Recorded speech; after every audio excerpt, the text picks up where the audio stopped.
Hello everyone, আসসালামু আলাইকুম সকলকে। তো আজকে হচ্ছে আমরা সেকেন্ড লেকচারটা দেখে ফেলবো। ততদিন হচ্ছে আমরা দ্রাব্যতার আগ পর্যন্ত যেসব টপিক ইম্পর্টেন্ট ছিল সেগুলো একটা ওভারভিউ দেওয়ার চেষ্টা করছি। বলা হচ্ছে আজকে আমরা চ্যাপ্টারের বাকি অংশগুলো একটু পড়ার চেষ্টা করব। আচ্ছা, প্রথমে আসো দ্রবণ এবং দ্রাব্যতা নিয়ে, ঠিক আছে? সো দ্রাব্যতার অনেক অঙ্ক কিন্তু তোমরা একাডেমিকে পড়ছো। এখন আমাদের অত বেশি অঙ্কের দরকার নাই, জাস্ট আমরা কিছু কমন কনসেপশন শিখবো। দ্রাব্যতার উপর ভিত্তি করে দ্রবণকে আমরা তিনটা ভাগে ভাগ করতে পারি: অসম্পৃক্ত, সম্পৃক্ত এবং অতিপৃক্ত। কোনটা কি? আচ্ছা, একটা দ্রাবক, ধরো সেটা পানি, সেটা কিন্তু একটা নির্দিষ্ট দ্রবকে একটা নির্দিষ্ট পরিমাণে হচ্ছে মেশাইতে পারে। তার থেকে বেশি পরিমাণ দিলে সেটা এক্সট্রা পরিমাণটাকে অদক্ষিপ্ত করবে। ওকে, যেই হাইয়েস্ট অ্যামাউন্টের দ্রব্য আমি মিশাইতে পারবো, সেই হাইয়েস্ট অ্যামাউন্টের দ্রব্য মেশানোর পর প্রাপ্ত দ্রবণকে আমরা সম্পৃক্ত দ্রবণ বলি। ওকে, হাইয়েস্ট যে পরিমাণটা আমি মিশাইতে পারি, তার থেকে যদি কম থাকে অসম্পৃক্ত দ্রবণ, আর তার থেকে বেশি হলে অতিপৃক্ত দ্রবণ। মনে রাখতে হবে অদক্ষেপ কিন্তু অতিপৃক্ত দ্রবণে পড়বে। এটা আমরা একটু খুব সুন্দর করে মনে রাখবো। তাহলে অদক্ষেপ পরে অতিপৃক্ত দ্রবণে। ওকে, আচ্ছা। এবং দেখো এখানে কিন্তু আমরা কিছু ফর্মুলা লিখে রাখছি বা কিছু শর্ত লিখে রাখছি। এই শর্তগুলো বোঝার আগে আমাদের আগে দ্রাব্যতা গুণফল এবং আয়নিক গুণফল সম্পর্কে একটা আইডিয়া রাখা দরকার। সো দ্রাব্যতা গুণফল কি, বা সলিউবিলিটি প্রোডাক্ট, এটা মানে হচ্ছে সম্পৃক্ত দ্রবণে যেসব আয়ন উপস্থিত থাকে তাদের ঘাতসহ গুণফল। ওকে, তা দেখো লেখা আছে নির্দিষ্ট তাপমাত্রায় স্বল্প দ্রবণীয় লবণের সম্পৃক্ত দ্রবণ, হ্যাঁ অবশ্যই এটা শুধুমাত্র সম্পৃক্ত দ্রবণের জন্য প্রযোজ্য, উপস্থিত আয়নদ্বয়ের সর্বাধিক মোলার ঘনমাত্রা। অর্থাৎ সর্বাধিক মোলার ঘনমাত্রা বলতে আবার কি বোঝায়? এটা মানে হচ্ছে মেনলি দ্রাব্যতা। ওকে, তার মানে দ্রাব্যতা গুণফল কিন্তু দ্রাব্যতার সাথে সম্পর্কযুক্ত। এটার আমরা যথোপযুক্ত ঘাতসহ গুণফল নিব। যেমন ধর আমি যদি তোমাকে একটা এক্সাম্পল বলি, লেটস সে অ্যালুমিনিয়াম হাইড্রোক্সাইড। এটা কিভাবে ভাঙে? অ্যালুমিনিয়াম 3+ এবং তিনটা OH মাইনাস, রাইট? এখন অ্যালুমিনিয়াম হাইড্রোক্সাইডের দ্রাব্যতা যদি হয় এস, অ্যালুমিনিয়াম ক্যাটায়নের হবে এস এবং হাইড্রোক্সিল আয়নের হবে 3s, তাই না? সহগ হচ্ছে 3। তাহলে এটার জন্য কেএসপির মানটা কত আসবে? অ্যালুমিনিয়াম আয়নের ঘনমাত্রা, অবশ্যই সেটা কি হবে? মোলার ঘনমাত্রা, এবং হাইড্রোক্সিল আয়নের মোলার ঘনমাত্রা। এবং সেটা কিন্তু অবশ্যই দ্রাব্যতার মানের সাথে সম্পর্কযুক্ত। তাহলে সেটা আমি এখানে কি বসাবো? এস বসাবো। ওর জন্য কত? 3s। অবশ্যই মনে রাখতে হবে এখানে একটা কথা বলা আছে কি, যথোপযুক্ত ঘাত সহ গুণফল। তিনটা আয়ন আছে, সো এখানে কিন্তু 3 বার গুণ হবে, অর্থাৎ পাওয়ার 3। তাহলে এখানে 3s এর মাথায় কি আসবে? কিউব আসবে। আমি কিন্তু খুব ডিটেলসে এগুলাকে এক্সপ্লেন করলাম না, কারণ এইগুলো আমরা কিন্তু একাডেমিকে পড়ছি। আচ্ছা, তো এটা মান কত আসবে? 27s⁴। এইভাবে কিন্তু আমরা চাইলে দ্রাব্যতা গুণফলগুলোকে ক্যালকুলেট করতে পারি। ওকে, আচ্ছা। তো যাই হোক, আমরা কিন্তু এগুলোকে একদম শর্টও ক্যালকুলেট করতে পারি। যেমন ধরো আমি তোমাকে আরেকটা এক্সাম্পল লেখাই। যেমন ধরো হচ্ছে সোডিয়াম ফসফেট। লেটস সে আমরা সোডিয়াম ফসফেট নিয়ে একটু আলোচনা করি। তাহলে দেখো সোডিয়াম এখানে +1 করে কয়টা আছে? তিনটা আছে, তো ওর জন্য আসবে হচ্ছে 3s। মাথায় কত? 3, কারণ তিনটা আয়ন। আর ফসফেট হচ্ছে শুধুমাত্র এস। ঠিক আছে, এইভাবে তুমি কিন্তু আমরা চাইলে একদম ডিরেক্টলি ক্যালকুলেট করে ফেলতে পারি। ওকে, সো এগুলো আসলে আমরা পারি, এটা নিয়ে আমাদের কোনো সমস্যা হবে না। জাস্ট আমরা একটু কনসেপশনটাই ক্লিয়ার রাখবো। পরে আসো ভাইয়া আয়নিক গুণফল বা আয়নিক প্রোডাক্ট, এটাকে আমরা KIP দ্বারা প্রকাশ করি। সো এটার ক্যালকুলেশন মেথডটা কিন্তু একদম সিমিলার, জাস্ট এখানে আমরা কি করব? সম্পৃক্ত দ্রবণ বাদে বাদে সম্পৃক্ত দ্রবণ ছাড়া অন্য যে কোনো দ্রবণ নিয়ে চিন্তা করব। দেখো এখানে যে কোনো দ্রবণের ঘনমাত্রার কথা কিন্তু বলা হয়েছে। ওকে, তার মানে এখানে দ্রাব্যতার সাথে রিলেটেড হবে এমন কোনো কথা নাই। ওকে, এই হচ্ছে মেনলি পার্থক্য। তাহলে দেখো এইটার সাথে আবার দ্রবণের ক্লাসিফিকেশনে কি সম্পর্ক? যদি আয়নিক প্রোডাক্ট অর্থাৎ কেপি মান যদি কেএসপি থেকে কম হয়, সেটা হচ্ছে অসম্পৃক্ত দ্রবণ বোঝাবে। যদি সমান চলে আসে, সম্পৃক্ত দ্রবণ বোঝাবে। এবং যদি বেশি চলে আসে, অতিপৃক্ত দ্রবণ চলে আসবে। তার মানে এই কন্ডিশনে আলটিমেটলি কি করবে? অদক্ষেপ পড়বে। ঠিক আছে, আশা করি ভাই এটা তোমাদের ক্লিয়ার হইলো। এবার আসো দ্রাব্যতার নির্ভরশীলতার বিষয়টা। দ্রাব্যতা মিলি চারটা ফ্যাক্টর উপর ডিপেন্ড করে: দ্রবের প্রকৃতি, দ্রাবকের প্রকৃতি, তাপমাত্রা এবং চাপ। তো প্রথম দুইটা বোঝা খুবই ইজি। দ্রব্য চেঞ্জ করলে দ্রাব্যতা চেঞ্জ হবে। দ্রাবক চেঞ্জ করলে, যেমন পানির জায়গায় যদি বেনজিন নেই, অবশ্যই দ্রাব্যতা চেঞ্জ হবে। তাপমাত্রাটাই আমাদের জন্য ইম্পর্টেন্ট। ওকে, আচ্ছা। তো মনে রাখতে হবে দ্রাব্যতার উপর তাপমাত্রার প্রভাবটা আমরা কিন্তু লা শাতেলিয়রের নীতি দিয়ে এক্সপ্লেন করতে পারি। ঠিক আছে, এটা কিন্তু পরীক্ষায় আসে যে এখানে কোন নীতিটা হচ্ছে প্রযোজ্য হয়। লা শাতেলিয়রের নীতি, হ্যাঁ, লা শাতেলিয়রের নীতি এখানে প্রয়োগ হবে। ওকে, যেমন ধরো যেসব দ্রবণগুলো বা যেসব বিক্রিয়াগুলো হচ্ছে তাপহারী প্রক্রিয়ার হয়, সেক্ষেত্রে তাপমাত্রা বৃদ্ধি করলে বিক্রিয়ার হারটা হচ্ছে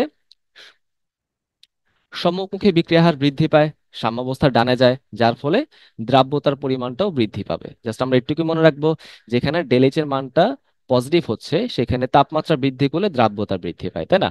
আচ্ছা, তাহলে এখানে দেখো বেশ কিছু এক্সাম্পল দেওয়া আছে, সো এক্সাম্পল গুলো না পড়লেও চলবে, কারণ আমরা সেকেন্ড এক্সাম্পল গুলো পড়বো। পরেরটা দেখো, তাপ উৎপাদী বিক্রিয়া, অর্থাৎ যেখানে ডেলএইচ এর মানটা নেগেটিভ সেখানে তাপমাত্রা বৃদ্ধি করলে পশ্চাৎমুখী বিক্রিয়া হার বৃদ্ধি পায়, অর্থাৎ সাম্যাবস্থা বাম দিকে চলে যাবে, তার মানে দ্রাব্যতার মানও হ্রাস পাবে। ওকে, তো আমরা জাস্ট মনে রাখলেই হবে কোথায় কি সম্পর্ক, এটুকুই এনাফ। তাহলে এখানে যে এক্সাম্পল গুলো আছে সেই এক্সাম্পল গুলো আমি কিভাবে মনে রাখতে পারি, দেখো এটা আমি একটু সহজ এক্সপ্লেন করে দিচ্ছি তোমাদের। তুমি হচ্ছে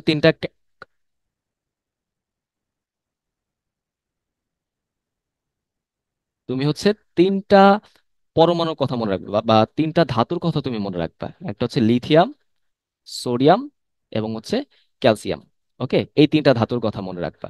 সাথে তিনটা অ্যানায়নের কথা হচ্ছে মনে রাখবা। কি কি অ্যানায়ন? প্রথম হচ্ছে আমাদের সালফেট, SO4 2 মাইনাস। পর হচ্ছে আমাদের হাইড্রোক্সাইড, এবং একটা হচ্ছে নাইট্রেট, NO3 মাইনাস। সালফেট থাকবে হচ্ছে দুইটা লবণ, হাইড্রোক্সাইড থাকবে হচ্ছে দুইটা, এবং নাইট্রেট থাকবে হচ্ছে একটা।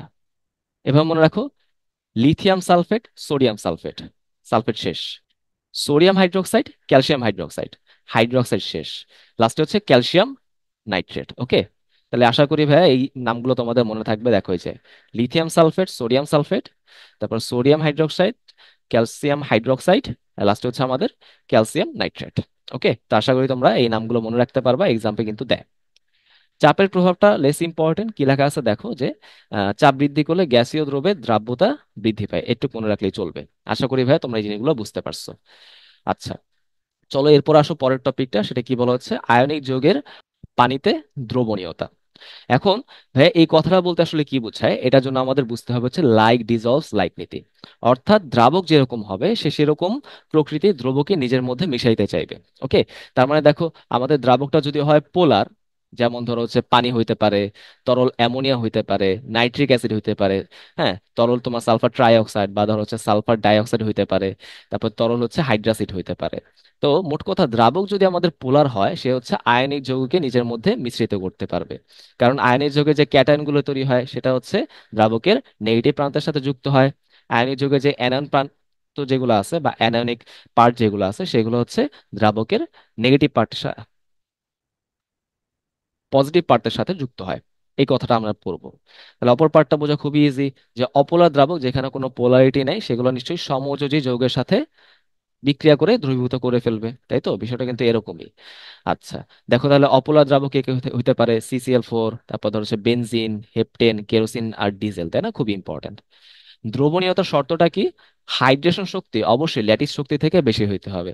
এখন কোনটা কি আমি একদম শর্টে বলে দিই, হাইড্রেশন শক্তি মানে হচ্ছে পানির সাথে যুক্ত হওয়ার শক্তি, আর ল্যাটিস শক্তি মানে হচ্ছে তোমার আণবিক যে কাঠামোটা তৈরি হয় সেই আণবিক কাঠামো থেকে এক একটা অণুকে বের করে আনার শক্তি। যেমন ধরো সোডিয়াম ক্লোরাইড, এই ধরো হচ্ছে আমাদের একটা সোডিয়াম ক্লোরাইড আছে, আবার ধরো পাশে আমাদের একটা সোডিয়াম ক্লোরাইড আছে, তাই না? সোডিয়াম ক্লোরাইডের মধ্যে সোডিয়াম ক্যাটায়ন এবং ক্লোরিন অ্যানায়নের মধ্যে তো আমাদের অন্তঃআণবিক বন্ধন তৈরি হচ্ছে, তাই না? আয়নিক বন্ধন তৈরি হচ্ছে, বাট এই যে অ্যানায়নটা তৈরি হলো সেটা কিন্তু অন্য একটা অণুর ক্যাটায়নকে আকৃষ্ট করতে পারে। এইখানে যে বন্ধনটা তৈরি হবে সেটাই হচ্ছে আমাদের একটা আন্তঃআণবিক বন্ধন, বুঝছো? এই বন্ধন তৈরি হওয়ার মাধ্যমে কিন্তু আমাদের ল্যাটিস বা কেলাস তৈরি হয়। এখানে যে শক্তিটা থাকে প্রতি মোলে সেটাকে আমরা বলতেছি হচ্ছে ল্যাটিস এনার্জি বা ল্যাটিস এনথালপি। বুঝতে পারলাম? রাইট। আচ্ছা, তো আমাদের হাইড্রেশন শক্তি যদি এই ল্যাটিস শক্তি থেকে বেশি হয়ে যায় তাহলে সেটা হচ্ছে পানিতে দ্রবীভূত হবে। বুঝতে পারলাম?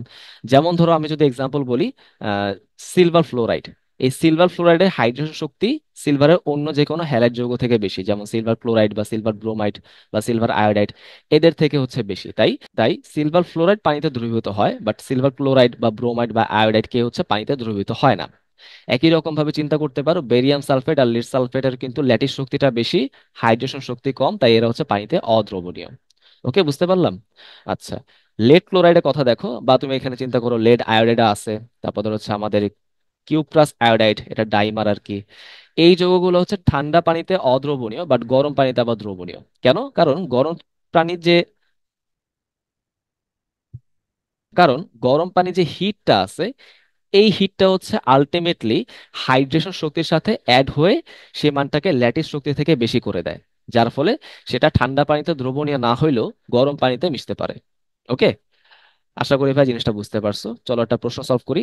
নিচের কোনটি সহজেই জলে বা পানিতে দ্রবীভূত হয়? এটা কি হবে? এটা কিন্তু অ্যামোনিয়া হবে। ওকে, সো অ্যামোনিয়া কিভাবে দ্রবীভূত হবে? মেনলি সে হাইড্রোজেন বন্ধন তৈরি করে। এই হাইড্রোজেন বন্ধন তৈরি করতে পারে বলেই তার হাইড্রেশন শক্তি ল্যাটিস শক্তি থেকে অনেক বেশি হয়। এই জন্য সেটা পানিতে মিশে অ্যামোনিয়াম হাইড্রোক্সাইড সলিউশন তৈরি করতে পারে। ওকে ভাইয়া, বুঝতে পারলাম। চলো আগাই।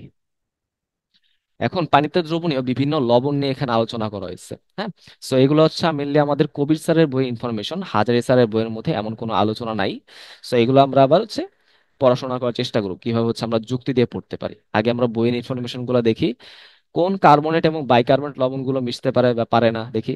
ক্ষার ধাতুর যেমন ধরো লিথিয়াম বা সোডিয়াম, তাই তো, বা পটাশিয়াম, এদের কার্বনেট গুলো পানিতে মিশতে পারে। আবার ক্যালসিয়াম, বেরিয়াম বা আয়রনের বাইকার্বনেট পানিতে দ্রবণীয় হয়। ক্লোরাইড ব্রোমাইডের ক্ষেত্রে কি হবে?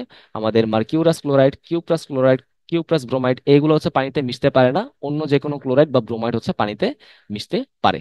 আয়োডাইডের মধ্যে দেখি যে কিউপ্রাস আয়োডাইড বা লেড আয়োডাইড, এগুলো হচ্ছে মেনলি শীতল পানিতে মিশতে পারে না, বাট গরম পানিতে আবার দ্রবণীয়। বুঝতে পারছো? তার মানে এখানে এটা আমি লিখে দিই, গরম পানিতে দ্রবণীয়। হ্যাঁ, সালফেটের ক্ষেত্রে কি হবে? সিলভার, ক্যালসিয়াম, বেরিয়াম বা লেডের সালফেট গুলো হচ্ছে দ্রবণীয় হয় না, অন্য যে কোনো সালফেট দ্রবণীয় হইতে পারে। আচ্ছা, নাইট্রেটে দেখো, লেড নাইট্রেট হচ্ছে দ্রবণীয় হয় না, বাকি যে কোনো নাইট্রেট হচ্ছে দ্রবণীয় হয়। ওকে, আচ্ছা, এখানে আমাদের বইয়ে কিন্তু একটা চার্ট আছে, তার সাথে আমি কিছু অ্যাডিশনাল ইনফরমেশন তোমাদের বলে দিব, দেন হচ্ছে আমরা এই প্রশ্নগুলো সলভের মধ্যে চলে যাব। ওকে, দেখো, তো আমি যদি যেটা বলতে চাই, ধরো হচ্ছে যে কোনো হাইড্রোক্সাইডের সলিউশন যদি আমাদের কাছে থাকে, বা ধরো হচ্ছে যে কোনো ক্লোরাইডের সলিউশন যদি থাকে, অথবা ধরো যে কোনো অক্সাইডের সলিউশন যদি আমাদের কাছে থাকে, হ্যাঁ, এইগুলা দ্রাব্যতার মানটা নর্মালি বেশি হয়।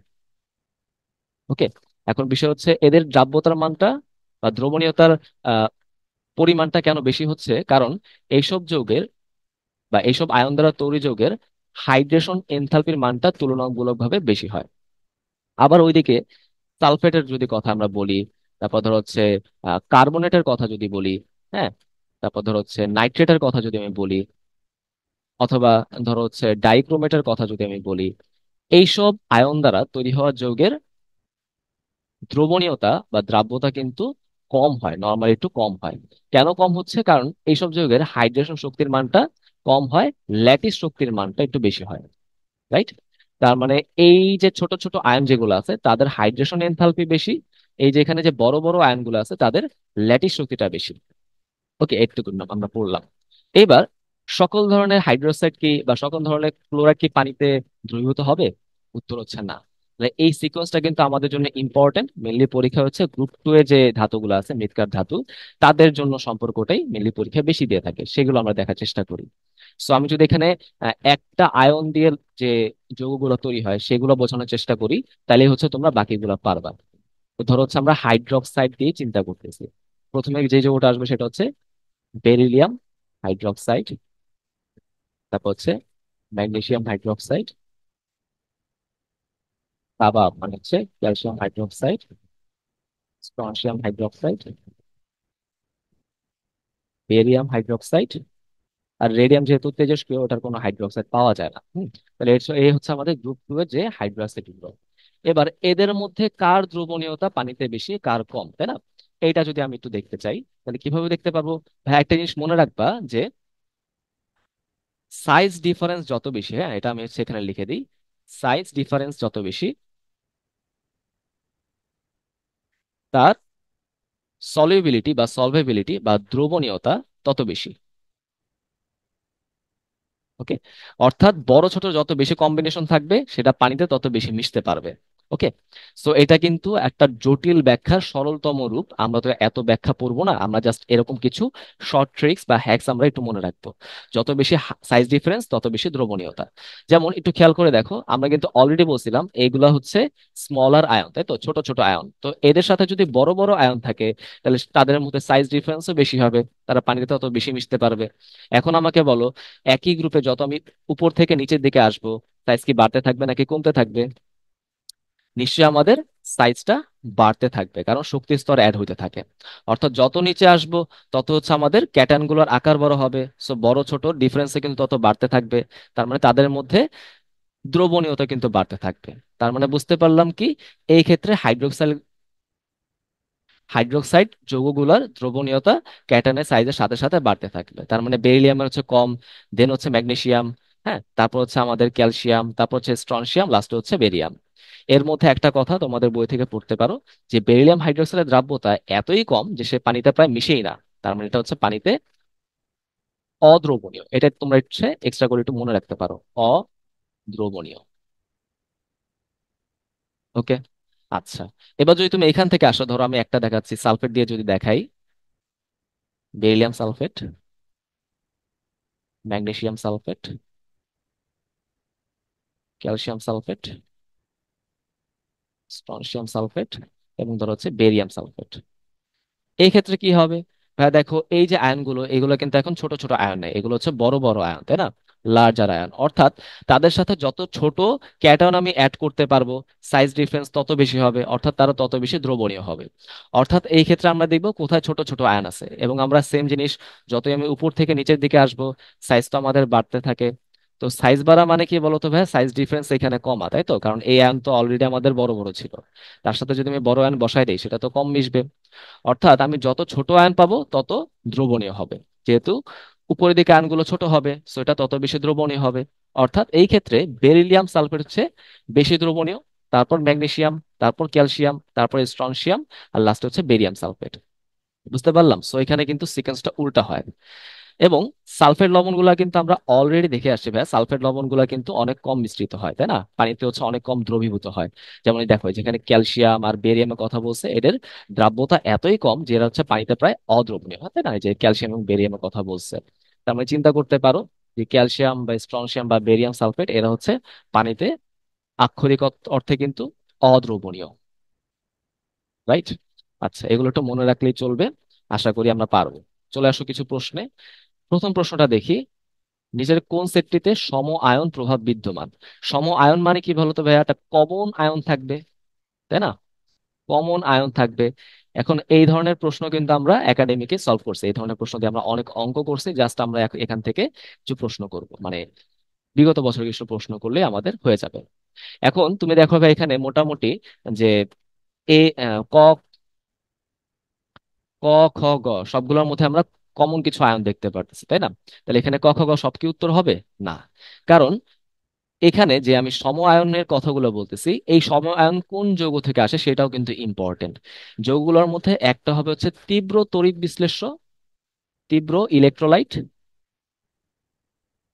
এবং আরেকটা হবে হচ্ছে মৃদু তড়িৎ বিশ্লেষ্য, মৃদু ইলেকট্রোলাইট।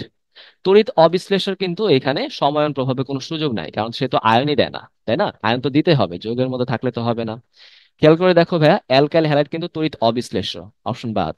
এখানে দেখো, এটা আমাদের কি আছে? ক্লোরোবেনজিন দেওয়া আছে, এটাও কিন্তু আমাদের বাদ। এখানে দেখো ভাই, হাইড্রোজেন সালফাইড এটা হচ্ছে মৃদু তড়িৎ বিশ্লেষ্য, হাইড্রোজেন ক্লোরাইড এটা হচ্ছে তীব্র তড়িৎ বিশ্লেষ্য, তাই না? হাইড্রোক্লোরিক অ্যাসিড আর কি।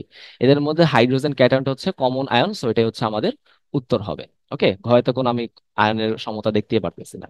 তার মানে কিভাবে করতে হবে বিষয়টাকে বুঝতে পারছি, আশা করি ক্লিয়ার। পরেরটা দেখি, নিচের কোন সালফেটটি হচ্ছে পানিতে অদ্রবণীয় হয়? তো আমরা কিন্তু ভাইয়া বলতে দেখছিলাম যে ক্যালসিয়ামের সালফেট, এবং ধর হচ্ছে বেরিয়ামের সালফেট, হ্যাঁ, তারপর ধর হচ্ছে লেডের সালফেট, সিলভারের সালফেট, এইগুলা কিন্তু হচ্ছে অদ্রবণীয় হচ্ছে, তাই না? এগুলো কিন্তু আমরা ছকে দেখছি। নিচের কোন যৌগটি হচ্ছে পানিতে দ্রবণীয় হয়, তাই না? আচ্ছা, পানিতে কে বেশি দ্রবণীয় হবে একটু খেয়াল করে দেখি। আমরা কিন্তু দেখছিলাম সিলভার শুধুমাত্র ফ্লোরাইড দ্রবণীয় হয়, তাই না? ক্যালসিয়াম সালফেট তো দ্রবণীয় হয় না। একই রকম ভাবে ক্যালসিয়াম কার্বনেটও দ্রবীভূত হওয়ার হারটা খুবই কম। থাকলো কি দেখো, অ্যামোনিয়াম কার্বনেট। তাহলে উত্তর হচ্ছে অ্যামোনিয়াম কার্বনেট। হ্যাঁ। কোন যৌগের দ্রাব্যতা সবচেয়ে কম দেখছি? যেখানে ক্যাটায়ন যত বড়, সালফেটের ক্ষেত্রে ক্যাটায়ন যত বড় তার দ্রাব্যতা তত কম। যেমন এখানে কি হবে তাহলে? Barium sulphate. কোন যৌগের দ্রাব্যতা সবচেয়ে বেশি? যেহেতু হাইড্রোক্সিল আয়নটা ছোট, তার মানে ক্যাটায়নটা যত বড় হবে তার দ্রাব্যতা তত বেশি হবে। তাহলে এখানে উত্তর হচ্ছে বেরিয়াম হাইড্রোক্সাইড। আশা করি এভাবে বুঝতে পারলাম। চলো আগাই। শিখা পরীক্ষা, এটার অপর নাম কি বলতো? শুষ্ক পরীক্ষা, তাই তো? তো শুষ্ক পরীক্ষা আমি কিভাবে করব, অত বিস্তারিত তো আমাদের লাগবে না, কিছু ইনফরমেশন দরকার। যেমন এখানে যে যন্ত্রপাতিগুলো ব্যবহার করব তার মধ্যে মোস্ট ইম্পর্টেন্ট হচ্ছে বুনসেন বার্নার। সো বুনসেন বার্নারের আমরা কি করব, জারণ শিখা ব্যবহার করি, বুঝছো? জারণ শিখা যেটা হচ্ছে মেনলি অনুজ্জ্বল শিখার একটা অংশ, যেটা আমরা চ্যাপ্টার 1-এ পড়বো, কোনো সমস্যা নাই। সেই জারণ শিখাটা আমরা এখানে ব্যবহার করি। তার মধ্যে মেনলি আমরা হচ্ছে বিভিন্ন লবণের দ্রবণ হচ্ছে পর্যবেক্ষণ করব, হ্যাঁ, বা পরীক্ষা করব। ওকে। এখন বিষয় হচ্ছে যে আমাদের যে নমুনাটা দেওয়া থাকবে, সেই নমুনার আমরা কি তৈরি করি, একটা ক্লোরাইড লবণ তৈরি করি, ঠিক আছে? ধরো এই হচ্ছে আমাদের নমুনা, এর মধ্যে ক্যালসিয়াম কার্বনেট আছে। আমি সরাসরি ক্যালসিয়াম কার্বনেট নিয়ে টেস্ট করব না, এর সাথে হচ্ছে আমরা গাঢ় HCl এর একটা বিক্রিয়া দেওয়াই, হ্যাঁ, গ্লাস রডের মাধ্যমে একটা বিক্রিয়া দেওয়াই, যার ফলে তৈরি করব এই ক্যাটায়নের একটা ক্লোরাইড লবণ। এখন বিষয় হচ্ছে কেন আমি ক্লোরাইড লবণটা তৈরি করি, কারণ ক্লোরাইড লবণটা কি হয়, অধিক উদ্বায়ী হয়, যার ফলে সেটা বুনসেন বার্নারের কম শিখায় হচ্ছে সহজেই বাষ্পীভূত হয়ে যায়। এটুকু একটু আমাদের মনে রাখতে হবে। তো যাই হোক না কেন, এভাবে করে কিন্তু আমরা শিক্ষা পরীক্ষাটা আলটিমেটলি করে থাকি। সো এই শিক্ষা পরীক্ষার মাধ্যমে বিভিন্ন ক্যাটায়নের জন্য বা বিভিন্ন ধাতুর জন্য বা বিভিন্ন ক্ষারীয় মূলকের জন্য বিভিন্ন কালার পাওয়া যায়। যেমন পটাশিয়ামের জন্য কি পাওয়া যাবে, হালকা বেগুনি কালার। কপারের জন্য পাওয়া যাবে হচ্ছে নীলাভ সবুজ কালার। সোডিয়ামের জন্য পাওয়া যাবে হচ্ছে সোনালী হলুদ কালার।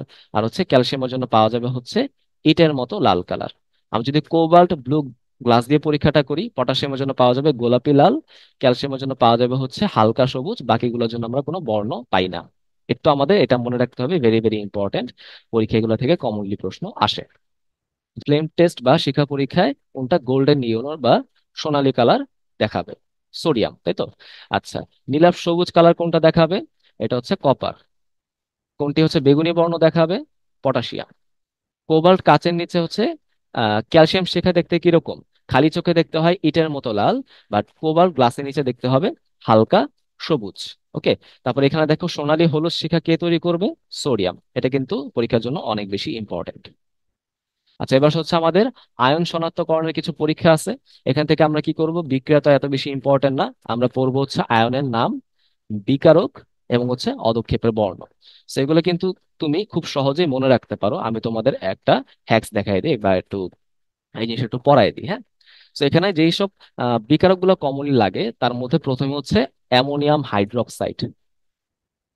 এই অ্যামোনিয়াম হাইড্রোক্সাইডের সাথে 6টা ক্যাটায়ন বা 6টা আয়ন হচ্ছে বিক্রিয়া করে। ওকে। তো 6টার মধ্যে প্রথমে কি আছে, প্রথম হচ্ছে আমাদের কপার। কপার হচ্ছে অ্যামোনিয়াম হাইড্রোক্সাইডের সাথে বিক্রিয়ায় ক্ষারকীয় কপার সালফেট তৈরি করে, যার কালারটা হচ্ছে হালকা নীল। সেটা হচ্ছে আরো কিছু অ্যামোনিয়াম হাইড্রোক্সাইড অ্যাড করা হইলে গাঢ় নীল বর্ণের টেট্রা অ্যামিন কপার সালফেট তৈরি করবে, হ্যাঁ। তাহলে এখানে অদক্ষেপের নামটা আমরা একটু পড়তে পারি, টেট্রা অ্যামিন কপার সালফেট। ওকে। এটার কালারটা কিরকম হয়, কালারটা আমরা পড়বো গাঢ় নীল, পরীক্ষার জন্য খুবই ইম্পর্টেন্ট, হ্যাঁ। ওকে। আচ্ছা, চলো আগাই। তো তোমাদের জন্য একটা প্রশ্ন রাখি যে এই যে যৌগটা দেখতেছি এর মধ্যে কেন্দ্রীয় পরমাণু কপারে কি রকমের সংকরণ হয় এবং আকৃতি কিরকম হয় সেটা তোমরা আমাকে কমেন্টে বলবা। পরে আসি। এরপর হচ্ছে আমাদের ফেরাসান। ফেরাসান কি করবে, এর সাথে বিক্রিয়া সুন্দর মতো ফেরাস হাইড্রোক্সাইড তৈরি করবে। এই ফেরাস হাইড্রোক্সাইড দেখতে কিরকম হবে, সবুজ বর্ণের হবে। সবুজ অদক্ষেপ পড়লেই আমি বুঝবো যে এখানে ফেরাস আয়ন আছে। তারপর হচ্ছে ফেরিক আয়ন। ফেরিক আয়ন কি যৌগ তৈরি করবে, ফেরিক হাইড্রোক্সাইড। কি বর্ণের পদক্ষেপ তৈরি করবে, বাদামি বর্ণের পদক্ষেপ তৈরি করবে। ওকে। আচ্ছা, এরপর হচ্ছে সমস্যাগুলা কি, এখানে আমরা 3টা আয়ন পড়বো একসাথে। প্রথমে হচ্ছে ক্যালসিয়াম, তারপর হচ্ছে জিঙ্ক, এবং লাস্টে হচ্ছে অ্যালুমিনিয়াম। খুবই ইম্পর্টেন্ট। দেখি, ক্যালসিয়াম কি করবে, ক্যালসিয়াম হচ্ছে এটার সাথে বিক্রিয়া সুন্দর মতো ক্যালসিয়াম হাইড্রোক্সাইডের সাদা পদক্ষেপ তৈরি করবে। জিঙ্কও একই রকম ভাবে জিঙ্ক হাইড্রোক্সাইডের সাদা পদক্ষেপ তৈরি করে। আবার অ্যালুমিনিয়ামও একই সাথে হচ্ছে অ্যালুমিনিয়াম হাইড্রোক্সাইডের ভাসমান সাদা পদক্ষেপ তৈরি করে। তাহলে সবাই তো এখানে সাদা পদক্ষেপ তৈরি করলো, তাহলে সাদা দেখে আমি কোন আয়নটা বুঝতে পারবো, সমস্যা না? সমস্যা কিন্তু। এই সমস্যা সমাধানের জন্য এখানে আমরা সেকেন্ড একটা বিকারক ইউজ করি, যেটা হচ্ছে সোডিয়াম হাইড্রোক্সাইড। ওকে। তাহলে এখানে আমরা হচ্ছে সেকেন্ড একটা বিকারক ইউজ করব sodium hydroxide. Sodium hydroxide add করার পর দেখা যাবে এই যে আমাদের ক্যালসিয়াম যে পদক্ষেপ তৈরি করলো ক্যালসিয়াম হাইড্রোক্সাইড, সেটা হচ্ছে আর বিক্রিয়া করবে না, কারণ দুইটা ক্ষারই এখানে স্ট্রং। ওকে, এরকম বিষয়টা। তাহলে আমি বুঝতে পারলাম যদি অদক্ষেপটা সোডিয়াম হাইড্রোক্সাইড মেশানোর পরও দ্রবীভূত না হয় সেটা হচ্ছে ক্যালসিয়াম আয়ন। তাহলে বাকি দুইটার ক্ষেত্রে নিশ্চয়ই দ্রবীভূত হয়ে যাবে। জিঙ্ক তৈরি করবে হচ্ছে সোডিয়াম জিঙ্কেট, এবং অ্যালুমিনিয়াম তৈরি করবে হচ্ছে সোডিয়াম অ্যালুমিনেট। ওকে, তাহলে দ্রবীভূত হইলে হয় জিঙ্ক অথবা অ্যালুমিনিয়াম। তো এখন এদের মধ্যে আমি কিভাবে আলাদা করতে পারি? এদের মধ্যে আলাদা করার জন্য আমরা হচ্ছে নেক্সট আরেকটা বিকারক এখানে অ্যাড করব। হ্যাঁ, সেটা হচ্ছে অ্যামোনিয়াম ক্লোরাইড। Ammonium chloride. এখন দেখা যায় যদি অ্যামোনিয়াম ক্লোরাইড অ্যাড করার পর এই যে যে দ্রবীভূত হয়ে গেল, সেই দ্রবীভূত জিনিসটা আবার অদক্ষেপ তৈরি না করে, তাহলে আমি কি বুঝতে পারবো সেখানে জিঙ্ক আয়ন আছে। আবার যদি সেটা বিক্রিয়া করে পুনরায় অদক্ষেপ তৈরি করে দেয়, রাইট, যে অদক্ষেপটা ছিল আগে সাদা বর্ণের, তাহলে আমি কি বুঝতে পারবো? Aluminium ion. ওকে, তাহলে খেয়াল করে দেখো এখানে যদি অদক্ষেপ পড়ে অ্যামোনিয়াম ক্লোরাইডের, তাহলে হচ্ছে অ্যালুমিনিয়াম, না পড়লে হচ্ছে zinc. Okay, is it clear? আশা করি ভাই তোমরা এটা বুঝতে পারছো। আচ্ছা, পরে আসো হচ্ছে আরো কিছু বিকারক আছে। এরপরে আসছে আমাদের আছে হচ্ছে পটাশিয়াম ফেরিসায়ানাইড। হ্যাঁ, সো পটাশিয়াম ফেরিসায়ানাইড সংকেত হচ্ছে এরকম, রাইট। এখানে আয়রন হচ্ছে 3+, জারণ অবস্থা আছে, ফেরিক থেকে ফেরি, এভাবে তোমার মনে রাখতে পারো। এটা দিয়ে জাস্ট আমরা দুইটা আয়ন হচ্ছে শনাক্তকরণ করতে পারি। একটা হচ্ছে ফেরাস, আর একটা হচ্ছে ফেরিক। ফেরাস হচ্ছে সুন্দর মতো তৈরি করবে হচ্ছে গাঢ় নীল বর্ণের অদক্ষেপ, এবং ফেরিক তৈরি করবে হচ্ছে বাদামি বর্ণের অদক্ষেপ, রাইট। এই হলো আমাদের বিষয়টা। ওকে, আচ্ছা। এরপর আসা হচ্ছে আরেকটা জিনিস বা আরেকটা বিকারক, সেটা হচ্ছে অ্যামোনিয়াম থায়োসায়ানেট, NH4CnS। এই অ্যামোনিয়াম থায়োসায়ানেট হচ্ছে মাত্র দুইটা আয়ন শনাক্তকরণের কাজে ব্যবহার করা যেতে পারে, ফেরাস এবং ফেরিক। সেম সেম, তাই না? এখানে কি হবে? ফেরাস হচ্ছে বিক্রিয়া করে একটা স্বচ্ছ দ্রবণ তৈরি করবে, একটা বর্ণহীন দ্রবণ তৈরি করবে। বাট ফেরিক কি করবে? রক্ত লাল, হ্যাঁ, বা রক্তের মতো লাল অদক্ষেপ তৈরি করে ফেরিক থায়োসায়ানেট। একটু মনে রাখলেই হবে। ওকে, আশা করি ভাই এটা ক্লিয়ার। আচ্ছা, এরপর আসো ভাইয়া পটাশিয়াম ফেরোসায়ানেট নিয়ে, K4Fe3। এখানে আয়রনের জারণ মান হচ্ছে 2+, ফেরাস থেকে ফেরো, এভাবে তোমরা মনে রাখতে পারো। আচ্ছা, এই যে বিকারকটা এটা খুবই ইম্পর্টেন্ট। কেন? কারণ এইটা হচ্ছে মেনলি আয়নের নিশ্চিতকরণ পরীক্ষায় ইউজ করা হয়। হ্যাঁ, এটা হচ্ছে নিশ্চিতকরণ পরীক্ষায় আমরা ব্যবহার করতে পারবো। বুঝতে পারলাম। আচ্ছা, এটা দিয়ে মেনলি আমরা কিছু আয়ন দেখতে পারি। প্রথমে হচ্ছে কপার আয়ন। তাই তো, কপার আয়ন কি করবে? কপার ফেরোসায়ানাইড তৈরি করে, রাইট। কপার ফেরোসায়ানাইডের লালচে বাদামি বর্ণের অদক্ষেপ তৈরি করবে। কাহিনী শেষ। এরপর হচ্ছে আমাদের জিঙ্ক। জিঙ্ক কি করবে? জিঙ্ক ফেরোসায়ানাইডের সাদা বর্ণের অদক্ষেপ তৈরি করবে। আচ্ছা, এরপর হচ্ছে আমাদের ফেরাস। ফেরাস কি করবে? হালকা নীল বর্ণের অদক্ষেপ তৈরি করে। এবং পরবর্তীতে হচ্ছে ফেরিক। ফেরিক হচ্ছে গাঢ় নীল বর্ণের পদক্ষেপ তৈরি করবে। ওকে, তাহলে এইগুলো হচ্ছে আমাদের বিষয়গুলা। হ্যাঁ, এগুলো হচ্ছে আমরা জাস্ট একটু দেখবো। আচ্ছা, এরপর হচ্ছে যেগুলো পরীক্ষার জন্য বেশি ইম্পর্টেন্ট, যেগুলো পিকিউলিয়ার, যেমন ধরো হচ্ছে আহ অ্যামোনিয়াম সায়ানেট, অ্যামোনিয়াম অক্সালেট, সেগুলো দেখার চেষ্টা করি। প্রথম হচ্ছে অ্যামোনিয়াম অক্সালেট। এটা দিয়ে আমরা কোন আয়নটা শনাক্তকরণ করব? ক্যালসিয়াম। ক্যালসিয়াম কি করবে? বিক্রিয়া করে ক্যালসিয়াম অক্সালেটের সাদা দক্ষেপ তৈরি করবে। ওকে, আচ্ছা গেল। এরপর হচ্ছে পটাশিয়াম পাইরো অ্যান্টিমনের সংকেতটা খুবই ইম্পর্টেন্ট। সংকেতটা দেখে রাখি, K2H2SB2O7। সেটা হচ্ছে সোডিয়াম আয়ন শনাক্তকরণের জন্য মেনলি ইউজ করা হয়। সোডিয়াম আয়ন বিক্রিয়া করে তৈরি করবে হচ্ছে সোডিয়াম পাইরো অ্যান্টিমোনেট। ওকে, এরকম একটা সাদা বর্ণের অদক্ষেপ তৈরি করবে। ওকে, গেল। আচ্ছা, এরপর আসো ভাইয়া, ইম্পর্টেন্ট একটা আছে, সেটা হচ্ছে অ্যামোনিয়াম আয়ন। হ্যাঁ, অ্যামোনিয়াম আয়নটা অনেক বেশি পিকিউলিয়ার এবং সেটা হচ্ছে আমরা খুব ভালো করে পড়বো। এই অ্যামোনিয়াম আয়নটা শনাক্তকরণের জন্য একটা স্পেশাল বিকারক দরকার, সেটাকে আমরা কি বলি, নেসলার বিকারক।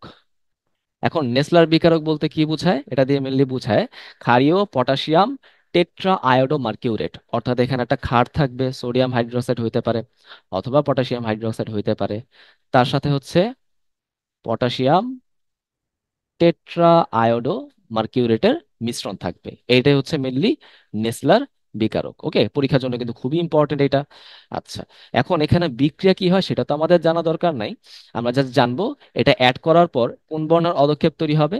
এখানে মেনলি অ্যামিনো মার্কিউরিক আয়োডাইডের অ্যামিনো মার্কিউরিক আয়োডাইডের বাদামি বর্ণের অদক্ষেপ পড়বে। রাইট, বাদামি বর্ণের অদক্ষেপ পড়বে। সো এটাই হচ্ছে আমাদের পরীক্ষার জন্য ভেরি ভেরি ইম্পর্টেন্ট, একটু জানলেই চলবে। ওকে। আচ্ছা, এরপর হচ্ছে অ্যানায়নগুলো। অ্যানায়নগুলো খুবই ইজি। আমি যদি এখানে সিলভার নাইট্রেট নেই, সেটা দিয়ে আমরা শনাক্তকরণ করতে পারবো হচ্ছে ক্লোরাইড আয়ন। ক্লোরাইড আয়ন বিক্রিয়া করে তৈরি করবে হচ্ছে সিলভার ক্লোরাইড, যেটা হচ্ছে সাদা বর্ণের পদক্ষেপ দিবে। আর যদি আমি এখানে বেরিয়াম নাইট্রেট নেই, সেটা দিয়ে আমি দুইটা অ্যানায়ন শনাক্তকরণ করতে পারবো, একটা হচ্ছে কার্বনেট এবং একটা হচ্ছে সালফেট। ওকে। আচ্ছা, খেয়াল করে দেখো, কার্বনেট কি করবে, বিক্রিয়া করে সুন্দর মতো বেরিয়াম কার্বনেটের সাদা পদক্ষেপ তৈরি করবে। আবার সালফেটে কিন্তু একই রকম ভাবে বেরিয়াম সালফেটের সাদা পদক্ষেপ তৈরি করবে, তাই না? আচ্ছা, এখন একটু খেয়াল করে দেখি যে ভাইয়া, এখানে দুইটা তো আমাদের অদ্রবণীয় পদক্ষেপ তৈরি করলো, তাই না? তাহলে কোন সাদাটা হচ্ছে কার্বনেট, কোনটা হচ্ছে সালফেট, আমি কিভাবে বুঝবো? বোঝার তো উপায় নাই। এই জন্য আমি এখানে কি করব, আরেকটা এক্সট্রা বিকারক অ্যাড করব, সেটা হচ্ছে গাঢ় এইচসিএল। ওকে, গাঢ় এইচসিএল। এই গাঢ় এইচসিএল কি করবে, মেনলি এই বেরিয়াম কার্বনেটের সাথে বিক্রিয়া করে ফেলে, কারণ এটা একটা ক্ষারীয় লবণ। বিক্রিয়া করে তৈরি করে বেরিয়াম ক্লোরাইড, একটা স্বচ্ছ দ্রবণ তৈরি করলো, সাথে তৈরি করলো হচ্ছে কার্বন ডাইঅক্সাইড এবং পানি। খেয়াল করে দেখো, এই যে কার্বন ডাইঅক্সাইড তৈরি হলো, এটা কিন্তু একটা হালকা গ্যাস, সেটা হচ্ছে সুন্দর মতো উড়ে চলে যাবে, মানে বুদবুদ তৈরি করবে, তাই না? এটা কিন্তু বুদবুদ তৈরি করবে। তা যখনই দেখবে আমরা এখানে বুদবুদ পাচ্ছি, তখন আমি কি বুঝবো, এখানে নিশ্চয়ই কার্বন ডাইঅক্সাইড তৈরি হচ্ছে, মানে লবণটা অবশ্যই কি ছিল, কার্বনেটেড ছিল। সালফেটের সাথে কিন্তু এইচসিএল কোনো বিক্রিয়া করবে না, কারণ সালফেট কিন্তু ক্ষারীয় কোনো লবণ না। ওকে, তাহলে আশা করি ভাইয়া জিনিসটাকে আমরা শনাক্তকরণ করতে পারবো। আচ্ছা, তো এই গেল হচ্ছে আমাদের বিষয়গুলো, আশা করি বুঝতে পারলাম। এবার আসলে হচ্ছে আমরা কিছু প্রবলেম করি। সোডিয়াম আয়নকে শনাক্তকরণের জন্য কোন বিকার ব্যবহার করব? ব্যবহার করা হবে পটাশিয়াম পাইরো অ্যান্টিমোনেট, বাট অদক্ষেপ তৈরি হবে সোডিয়াম পাইরো অ্যান্টিমোনেট, তাই না? তুমি খুব সুন্দর করে প্রশ্নটা পড়বা, কোনটা জানতে চাওয়া হয়েছে। ক্যালসিয়াম আয়ন শনাক্তকরণের জন্য দরকার হচ্ছে অ্যামোনিয়াম অক্সালেট। ওকে, এটা কিন্তু আপনারা দেখো অলরেডি কিন্তু পড়ছে এখানে, তাই না? এই যেটা। আচ্ছা, পরে দেখি কি বলছে, জিঙ্ক আয়নে নিশ্চিতকরণের জন্য কি লাগবে? যে কোনো আয়নে নিশ্চিতকরণের জন্য অবশ্যই আমাদের লাগবে হচ্ছে পটাশিয়াম ফেরোসায়ানাইড। নেসলার বিকারক কোনটা? এই যে পটাশিয়াম টেট্রাআয়োডো মার্কিউর, সাথে হচ্ছে আমাদের ক্ষার থাকবে। রাইট। আচ্ছা, এবার আসা হচ্ছে পরের পার্ট। সো এই পার্টের মধ্যে টপিকগুলো হচ্ছে একটু লেস ইম্পর্টেন্ট এবং একটু রিডিং পড়া। হ্যাঁ, আমি যে কয়টা ইনফরমেশন স্লাইডের মধ্যে লিখে দিছি সেইগুলোই মেনলি ইম্পর্টেন্ট, এগুলো পড়লেই হবে। প্রথম হচ্ছে কেলাসন, মানে এখানে আমরা কি করব, যৌগকে কেলাস আকারে পৃথক করব, তাই তো? যেমন ধরো জৈব যৌগের বিশোধন প্রক্রিয়া হচ্ছে এখানে আমরা অ্যাপ্লাই করব। আংশিক কেলাসন, এখানে হচ্ছে আমরা মেনলি দ্রাব্যতার মানের ভিন্নতার উপর ভিত্তি করে একই দ্রবণ থেকে বিভিন্ন দ্রব আমরা আলাদা করতে পারি। দেখো লেখা আছে সংজ্ঞার মধ্যে যে বিভিন্ন দ্রাব্যতা বিশিষ্ট দুই বা ততোধিক কঠিন পদার্থের মিশ্রণ থেকে আমরা উপাদানগুলোকে পৃথক করতে পারি। যেমন কি, এটা হচ্ছে মেনলি চিনি শিল্পে বা শিল্প কারখানায় হচ্ছে জলীয় দ্রবণ থেকে চিনিকে অপদ্রব থেকে মুক্ত করার কাজে ব্যবহার করা হয়। মানে চিনি দেখলে আমি কি বুঝবো, আংশিক কেলাসন। ওকে। আচ্ছা, দেখি এটা প্রশ্ন কি বলা হয়েছে, যে একটি দ্রাবকে তিনটি পদার্থের দ্রাব্যতা দেওয়া আছে, মানটা ইম্পর্টেন্ট না, কোন পদ্ধতিতে আমি আলাদা করতে পারবো।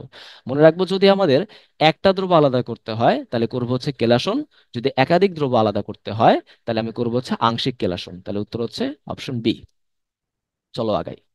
পাতন নিয়ে আলোচনা আছে। তো পাতন বলতে আসলে কি বোঝায়? ধরো হচ্ছে আমাদের কাছে লিকুইডের কিছু সলিউশন আছে, হ্যাঁ, মানে তরল পদার্থে কিছু দ্রবণ আছে। সেই তরল থেকে আমরা যদি উপাদানগুলোকে পৃথক করতে চাই সেটা হচ্ছে পাতন। তাহলে কেলাসনের সাথে পার্তনে কি পার্থক্য? কেলাসন হচ্ছে, আমি এখানে লিখে দিই, কেলাসন হচ্ছে আমরা উপাদানগুলোকে সলিড আকারে আলাদা করব, আর পাতন হচ্ছে আমরা উপাদানগুলোকে লিকুইড আকারে আলাদা করব। ওকে, এই হচ্ছে মেনলি পার্থক্য। হ্যাঁ, দেখো এই যে সাধারণ পাতন কি, কোনো মিশ্র তরল পদার্থের উপাদান সমূহের স্ফুটনাঙ্কের ব্যবধান যদি 40 ডিগ্রি সেলসিয়াস থেকে বেশি আসে, ওকে, তাহলে সেখানে আমরা কি করি, পাতন করে থাকি। ওকে, আচ্ছা, আংশিক কেলসনে কি করা হবে, যদি স্ফুটনাঙ্কের ব্যবধান 40 ডিগ্রি সেলসিয়াস এর থেকে কম আসে। তার মানে মেনলি এখানে স্ফুটনাঙ্কের ব্যবধানটাই আমরা খেয়াল করে দেখি। তাহলে আংশিক পাতনই মেনলি আমরা বেশিরভাগ সময় ব্যবহার করি, সাধারণ পাতন খুব কম ইউজ করা হয়।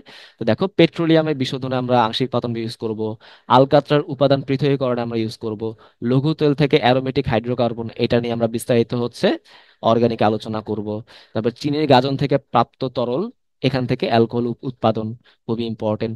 চিনি কিন্তু আমরা পড়ে আসছিলাম কেলাসনে, তাই না? বাট এখান থেকে অ্যালকোহল তৈরি হচ্ছে গাজন পদ্ধতিতে, আংশিক পাতনে আমরা ইউজ করি।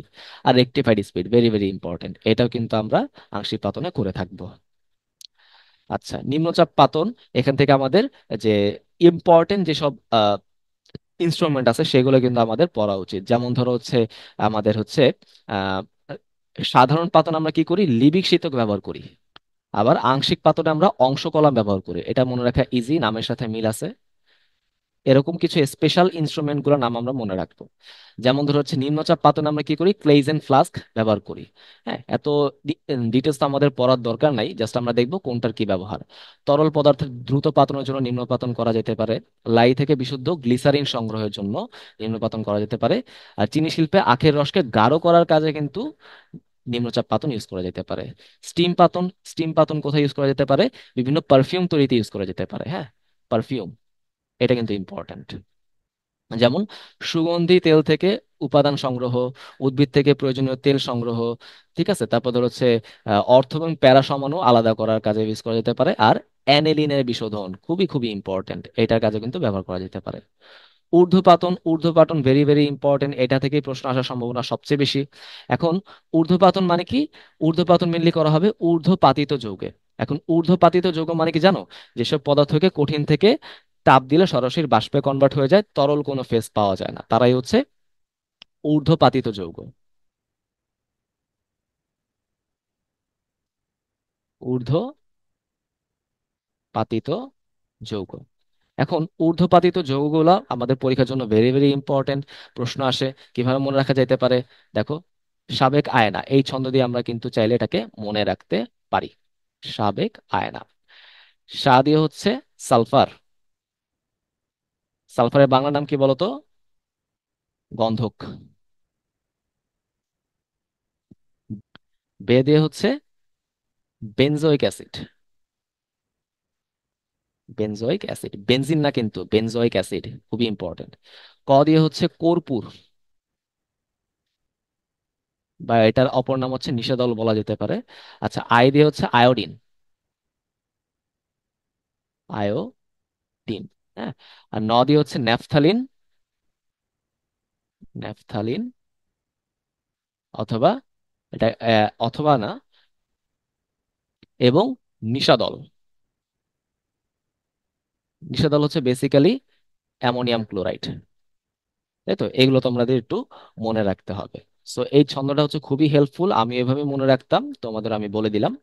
আচ্ছা, এখন দেখি এই যে বলা আছে, ঊর্ধ্বপাতিত পদার্থ কারা, যেসব কঠিন পদার্থকে গলনাঙ্কের নিম্ন তাপমাত্রায় এদের বাষ্পচাপ বায়ুচাপ অপেক্ষা বেশি হয়, মানে ফোটা শুরু করে, তাদেরকে বাষ্পে পরিণত করে এবং বিপরীত ক্রমে ওই বাষ্পকে শীতল করে পূর্বের কঠিন পদার্থে পরিণত করার প্রক্রিয়া হচ্ছে ঊর্ধ্বপাতন।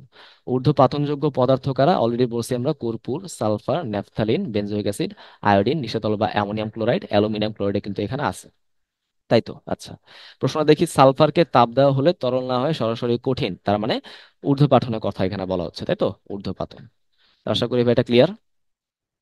চলে আসো দ্রাবক নিষ্কাশন, নাম থেকে বুঝতে পারতেছি সেখানে হচ্ছে মেনলি বিভিন্ন প্রকার দ্রাবক ব্যবহার করে ওই দ্রাবকের মধ্যে দ্রবগুলো কি পরিমাণে মিশে, এই মূলনীতি ব্যবহার করে আমরা যদি দ্রব নিষ্কাশন করতে পারি, সেটা হচ্ছে দ্রাবক নিষ্কাশন। ওকে, তাহলে এখানে মেনলি কোন মূলনীতিটা ইউজ হবে? নার্নস্টের বন্টন নীতি, ঠিক আছে। এই বন্টন নীতি দিয়ে আমরা কিন্তু আমরা অনেক ক্রিটিক্যাল অঙ্ক হচ্ছে একাডেমিকে করছি। অ্যাডমিশন আমরা হচ্ছে ইঞ্জিনিয়ারিং অ্যাডমিশন যারা পড়ে তারা পড়ে, আমাদের জাস্ট নামটা পড়লেই চলবে। দেখো এখানে কোন কোন হচ্ছে দ্রাবক আমরা ব্যবহার করে করব: diethyl ether, benzene, toluene, n-hexane, chloroform আর হচ্ছে ডাইক্লোরোমিথেন। নামগুলো পড়লেই হবে। প্রয়োগ কোথায় কোথায় আছে? প্রয়োগের মধ্যে প্রথম হচ্ছে নারকেল শ্বাসের গুঁড়া থেকে নারকেল তেল, খুবই ইম্পর্টেন্ট, হ্যাঁ, পরীক্ষা আসা প্রশ্ন। শস্য বীজ থেকে সুগন্ধি তেল, হ্যাঁ, অনেক বেশি ইম্পর্টেন্ট। মরিচের গুঁড়া থেকে ঝাঁঝালো লাল রং, এবং ধানের তুষ এবং চাউলের কুড়া থেকে ভোজ্য তেল নিষ্কাশন। সো এগুলোর ব্যবহার কিন্তু ভেরি ভেরি ইম্পর্টেন্ট। সবগুলো ব্যবহারই আমাদের কম বেশি করে পড়তে হবে। আচ্ছা, দেখি কিছু বিগত বছরের প্রশ্ন। দেখো, ধানের তুষ থেকে ভোজ্য তেল নিষ্কাশনের জন্য আমি কি করব? এই যে দ্রাবক নিষ্কাশন, তাই তো। ন্যাফথালিনের বিশোধন প্রক্রিয়া নিচের কোনটি? এখন এটা হচ্ছে অনেকেই কনফিউজ হয়ে যায় ওই যে আমাদের অ্যানিলিন আর ন্যাফথালিনের মধ্যে, তাই না? নামটা হচ্ছে অনেকটা কাছাকাছি, তো তো মনে রাখতে হবে। দেখো, ন্যাফথালিন কিন্তু একটা ঊর্ধ্বপাতনযোগ্য পদার্থ, সেটাকে কিন্তু আমরা বিশোধন করতে পারবো ঊর্ধ্বপাতনের মাধ্যমেই, হ্যাঁ।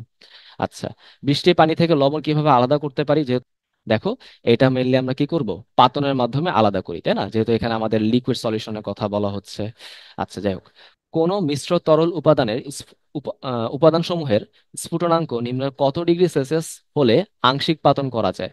যদি তাপমাত্রার ব্যবধান <40 ডিগ্রি সেলসিয়াস হয়, তাহলে কিন্তু সেটাকে আংশিক পাতন করতে হবে, তার মানে 40 ডিগ্রি সেলসিয়াসের কম। আচ্ছা, তরল জৈব যৌগ বিশোধনের জন্য কোন পদ্ধতিটি প্রযোজ্য নয়? যে কোনো পাতন পদ্ধতি হচ্ছে বিশোধনের জন্য প্রযোজ্য হইতে পারে, ক্রোমাটোগ্রাফি কিন্তু প্রযোজ্য নয়। কেন? কারণ আমরা কিন্তু সামনেও পড়বো যে ক্রোমাটোগ্রাফি হচ্ছে মেনলি শনাক্তকরণ এবং পার্থক্যকরণের একটা প্রক্রিয়া। যদি এটা দিয়ে বিশোধন করা সম্ভব, বাট আমরা কিন্তু নর্মালি বিশোধন করি না, মেনলি শনাক্তকরণ এবং পার্থক্যকরণই করি, যেটা কিন্তু আমরা এখানে পড়বো, ঠিক আছে, ক্রোমাটোগ্রাফি। আচ্ছা, এটার উদ্ভাবক কে? মিখাইল সোয়েট, একটু আমরা মনে রাখতে হবে। আচ্ছা, এখানে আমাদের দুইটা সাম্যাবস্থা বা দুইটা মাধ্যম দরকার। স্থির সাম্যাবস্থা হতে পারে তরল বা বাষ্পীয় কোনো পদার্থ, আর চলনশীল সাম্যাবস্থা হইতে পারে কঠিন বা তার উপরিস্থিত তরল পদার্থ। আমরা জাস্ট এখান থেকে কিছু এমসিকিউ পড়লে কিন্তু কাজ শেষ। এটা এত বেশি ডিটেলস লাগবে না। অধিশোষণের নির্ভরশীলতা মিলে দেখো, আমাদের মিশ্রণের উপাদানগুলো যত বেশি পোলার হবে তত বেশি অধিশোষিত হবে। সিরিয়ালটা লাগবে না। ব্যবহারটা কি দেখো, জানা যৌগ থেকে অজানা যৌগকে আমি শনাক্তকরণ করতে পারবো, আবার সমগোত্রীয় জৈব যৌগের সদস্যদের আমরা পৃথকীকরণ করতে পারবো। খুবই ইম্পর্টেন্ট, শনাক্তকরণ এবং পৃথকীকরণ। সো ক্রোমাটোগ্রাফিকে আবার দুই ভাগে ভাগ করা যায়: অধিশোষণ ক্রোমাটোগ্রাফি, বন্টন বা বিভাজন ক্রোমাটোগ্রাফি। ঠিক আছে, এখানে মেনলি আমরা উদাহরণগুলো পড়লেই হবে। দেখো, অধিশোষণের মধ্যে কি আছে? কলম, কলাম বা স্তম্ভ, কলাম বা এটাকে আমরা স্তম্ভ ক্রোমাটোগ্রাফিও বলতে পারি। আর হচ্ছে পাতলা স্তর, বা এটাকে আমরা থিন লেয়ার ক্রোমাটোগ্রাফি বা টিএলসিও কিন্তু বলতে পারি। বন্টনের মধ্যে আছে পেপার এবং গ্যাস, তাই না? স্থির মাধ্যম, চলনশীল মাধ্যম অত বেশি ইম্পর্টেন্ট না, দেখতে পারো। তো এখন বিষয় হচ্ছে এগুলো আমরা কিভাবে মনে রাখতে পারি। তো আমি যেটা বলবো, এখানে একটা ছন্দ দেওয়া আছে, বাট ছন্দের চেয়েও আরো একটা জিনিস ইজিয়ার আছে। সেটা কি? আমরা যে কোনো একটা ভাগ মনে রাখবো, তাহলে অপরটা অটোমেটিক বড় হয়ে যাবে, তাই না? তো আমরা জাস্ট এখানে শুধুমাত্র পেপার ব্যাগটা একটু মনে রাখবো, শুধুমাত্র পেপার ব্যাগ, তাহলেই হবে। দেখো, পেপার ব্যাগ কেন মনে রাখবো? দেখো, পেপার এবং গ্যাস ক্রোমাটোগ্রাফি হচ্ছে মেনলি বন্টন বা বিভাজন ক্রোমাটোগ্রাফির অন্তর্ভুক্ত। তাহলেই হয়ে যায় না? আচ্ছা, তাহলে কিন্তু হয়ে যায়। চলে আসো, এখানে কিন্তু কলাম এবং পেপার ক্রোমাটোগ্রাফি একটা পার্থক্য দেওয়া আছে। এটার মধ্যে কোনটার স্থির মাধ্যম কি? কলামের হচ্ছে চকের গুঁড়া বা অ্যালুমিনা, আর পেপার ক্রোমাটোগ্রাফির জন্য হচ্ছে ওয়াটম্যান ফিল্টার পেপার, হ্যাঁ। চলনশীল মাধ্যম দেখো, কলাম ক্রোমাটোগ্রাফিতে অ্যালকোহল, পেন্টেন, ইথার, ওটার জন্য হচ্ছে প্রোপানল এবং অ্যাসিটন। এটা দেখি আর এফ। আর এফ মানে কি? Retention factor. Okay, retention factor, just একটু নামটা পড়লেই হবে, রিটেনশন ফ্যাক্টর। এটা দিয়ে কি বোঝায়? এটা দিয়ে মেনলি বোঝায় হচ্ছে উপাদান কর্তৃক অতিক্রান্ত দূরত্ব ডিভাইডেড বাই দ্রাবক কর্তৃক অতিক্রান্ত দূরত্ব। হ্যাঁ, জাস্ট একটু নাম মনে রাখবো, তাইলেই হবে। এবং এই মানটা কত হয়? 0 থেকে 1-এর মধ্যে হবে। 0 থেকে অলওয়েজ 1-এর মধ্যেই হয়, 1 থেকে বেশি হবে না, 0 থেকে কম হবে না। প্রয়োগ কোনটা কোথায় আছে দেখো, কলাম ক্রোমাটোগ্রাফি মেইনলি ব্যবহার করা হচ্ছে একাধিক উপাদানের মিশ্রণকে পৃথক করার কাজে, অপদ্রব্য থেকে বিশোধনের কাজে, প্রাকৃতিক নমুনা থেকে ভিটামিন, অ্যামিনো অ্যাসিড, এস্টার ইত্যাদির পৃথকীকরণ এবং বিশোধনের কাজে। আর পেপার ক্রোমাটোগ্রাফি ইউজ করা হবে হচ্ছে sugar, amino acid, nucleic lipid, steroid, hormone, nucleic অ্যাসিডের পৃথকীকরণ এবং শনাক্তকরণের কাজে। আচ্ছা দেখি, অ্যামিনো অ্যাসিড এবং কার্বোহাইড্রেট মিশ্রণকে আলাদা করতে কোন ক্রোমাটোগ্রাফি সবচেয়ে ভালো। এখানে দেখো কলাম ক্রোমাটোগ্রাফি হইতে পারে, আবার পেপার ক্রোমাটোগ্রাফি কিন্তু হইতে পারে। দেখো দুইটাই আছে, কলামও আছে আবার কাগজও আছে বা পেপারও আছে। কোনটা বেটার? হ্যাঁ, বেটার হচ্ছে এখানে কলাম ক্রোমাটোগ্রাফি। হ্যাঁ, কলাম ক্রোমাটোগ্রাফি হচ্ছে বেটার, এটা আমাদের একটু জানা থাকা লাগবে। ওকে, তাহলে এই হচ্ছে আমাদের এখান থেকে ইনফরমেশন। আচ্ছা, আরো কিছু আছে দেখো, ক্রোমাটোগ্রাফিতে কয়টা দশা থাকে? দুইটা দশা, তাই না? মানে দুইটা সাম্যাবস্থা, স্থির আর হচ্ছে চলনশীল। কোনটি অধিশোষণ ক্রোমাটোগ্রাফি? সো আমরা কিন্তু ভাই মনে রাখছিলাম কি, paper bag, right? Paper bag. তাহলে এখান থেকে কি মনে রাখতাম যে পেপার ক্রোমাটোগ্রাফি আর গ্যাস ক্রোমাটোগ্রাফি হচ্ছে বন্টন বা বিভাজনের অন্তর্ভুক্ত। তাহলে দেখো, গ্যাস আর হচ্ছে পেপার বন্টন বা বিভাজনের অন্তর্ভুক্ত, গ্যাস তরল বলতে কিছু নাই। তাহলে উত্তর হচ্ছে স্তম্ভ বা কলাম ক্রোমাটোগ্রাফি। নিচের কোনটি ক্রোমাটোগ্রাফি শ্রেণীবিভাগ নয়? দেখো, পাতলা স্তর, কাগজ, স্তম্ভ সবই কিন্তু শ্রেণীবিভাগ হবে। কোষীয় ক্রোমাটোগ্রাফি বলতে কিন্তু কিছু নাই। তাহলে উত্তর হচ্ছে অপশন গ। ক্রোমাটোগ্রাফি কি ভাইয়া? এটা হচ্ছে মেনলি পৃথকীকরণ এবং শনাক্তকরণের একটা প্রক্রিয়া, রাইট? এটা তো বাই ডেফিনেশন আমরা জানি। তাহলে এইগুলো হচ্ছে আমাদের টপিক গুলো, আশা করি তোমরা সবগুলো টপিক বুঝতে পারছো। কারো যদি কোনো ডাউট থাকে অবশ্যই আমার সাথে শেয়ার করবা। সবাই ভালো থাকো। আসসালামু আলাইকুম।